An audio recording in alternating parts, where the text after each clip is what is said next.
Hello అండి, welcome back to my channel. ఈరోజు జరగబోయే ఎపిసోడ్లో శివ మీనాకు మాటిస్తాడు. ఆ మాట ఏంటి అని ఈరోజు జరగబోయే ఎపిసోడ్లో మనం తెలుసుకుందాం. మీనా తన పుట్టింటికి వెళ్తుంది. అక్కడ తన తల్లి పార్వతి కన్నీళ్లు పెట్టుకోవడం చూసి మీనా తల్లడిల్లిపోతుంది. అప్పుడు మీనా తన తల్లితో ఇలా అంటుంది, శివ మారిపోయాడమ్మా. తన తల్లి ఆ గుణగాడితో తిరుగుతూ తాగుడుకు బానిసయ్యాడు, వాడు చెడిపోతుంటే చూడలేకపోతున్నాను అని మీనా దగ్గర బాధపడుతుంది. మీనా ఆగ్రహంతో, అప్పుడే చేతులు విచ్చినా వాడికి ఇంకా బుద్ధి రాలేదమ్మా, నా తమ్ముడిని వాడు పాములా వాడుకుంటున్నాడు. శివాని మార్చడం కంటే ముందు ఈ గుణగాడికి బుద్ధి చెప్పాలి. వాడి అడ్రస్ ఏంటో చెప్పు, ఇప్పుడే తెలుసుకుంటాను అని అంటుంది. వద్దు మీనా, వాడు పక్కా రౌడీ, మన బంగారం బాగుండాలే కానీ వాడితో గొడవపడి మనమేం సాధిస్తాం అని తన తల్లి అంటుంది. వాళ్ళిద్దరిని వెళ్ళొద్దని పార్వతి బాధతో అంటుంది. కానీ మీనా వినలేదు. తమ్ముడు జీవితం నాశనం చేసుకున్నాడని కోపంతో నేరుగా గుణ ఆఫీస్కే బయలుదేరుతుంది. మరోవైపు రోహిణి తన మాజీ ప్రియుడు దినేష్ని కలవడానికి దివ్యతో కలిసి వెళ్తుంది. అప్పుడు దినేష్, రోహిణి నిన్నొక్కదానే రమ్మంటే ఈ దివ్యను ఎందుకు తెచ్చావు? అయినా పర్లేదు, నాకు లైఫ్ టైం సెటిల్మెంట్ కావాలి, సరిగ్గా 30 లక్షలు ఇవ్వు, నీ జోలికి రాను అని అంటాడు దినేష్. రోహిణి షాక్తో, 30 లక్షలా? అవేమైనా చెట్లకు కాస్తాయా? నీకు ఉద్యోగం కావాలంటే తెస్తాను, కానీ అంత డబ్బు నా దగ్గర లేదు అని రోహిణి చెప్తుంది. దినేష్ వెటకారంగా, డబ్బు లేకపోతే నీ గతం మీ ఇంట్లో వాళ్ళకి తెలుస్తుంది, నీ కాపురం రోడ్డు పైన పడుతుంది, ఆలోచించుకో, రేపటికల్లా డబ్బులు సెటిల్ అవ్వాలి, లేదంటే నీ లైఫ్ ఒక అట్టర్ సీరియల్ అయిపోతుంది అని వార్నింగ్ ఇస్తాడు దినేష్. దిక్కుతోచని స్థితిలో ఉన్న రోహిణిని దివ్య ఒక సలహా ఇస్తుంది.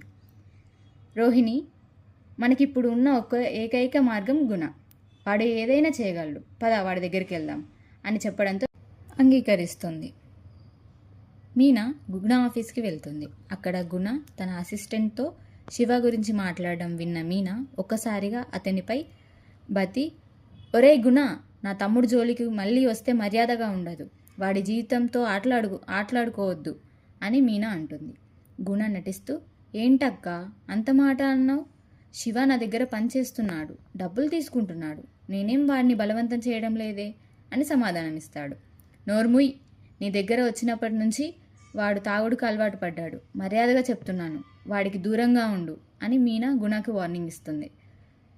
మాటలు పెరిగి గుణ మీనను పోవే అని అవమానించడంతో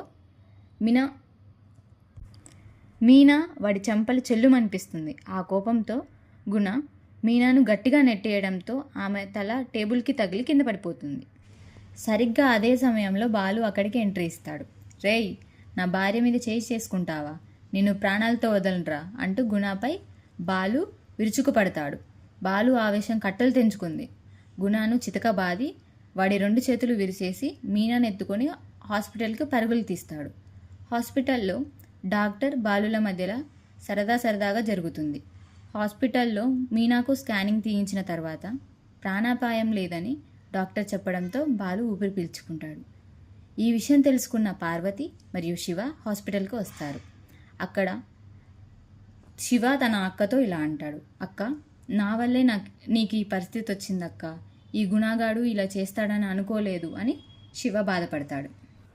అప్పుడు మీనా బాధతో ఇలా అంటుంది, నా భర్తను మార్చుకున్నాను కానీ నా తమ్ముడిని మార్చుకోలేకపోతున్నాను.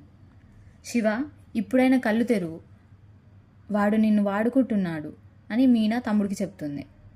అప్పుడు శివ ఏడుస్తూ, ఇకపై వాడి ముఖం కూడా చూడనక్క, వాడు నా తమ్ముడు అని ప్రేమగా నటిస్తూ నీ మీద చేయి చేసుకున్నాడు, వాడి సావాసం కూడా నాకొద్దు, నీ మీదొట్టు, ఇకపై నేను బుద్ధిగా ఉంటాను అని మీనాకు శివ మాటిస్తాడు. బాలు నమ్మకపోయినా కానీ శివ కళ్ళలో నీళ్లు చూసి మౌనంగా ఉండిపోతాడు. డిశ్చార్జ్ అయ్యి ఇంటికి వచ్చిన మీనాను చూసి మామగారు సత్యం కంగారు పడుతూ, బాలు ఏమైందిరా, కోడలికి దెబ్బెలా తగిలింది, నువ్వు సరిగ్గా చూసుకోలేదా అంటూ బాలుపై ఫైర్ అవుతాడు. బాలు నిజాన్ని దాస్తూ, స్కూటీ మీద నుంచి పడిపోయింది నాన్న, ఏం పర్లేదు అని కవర్ చేస్తాడు.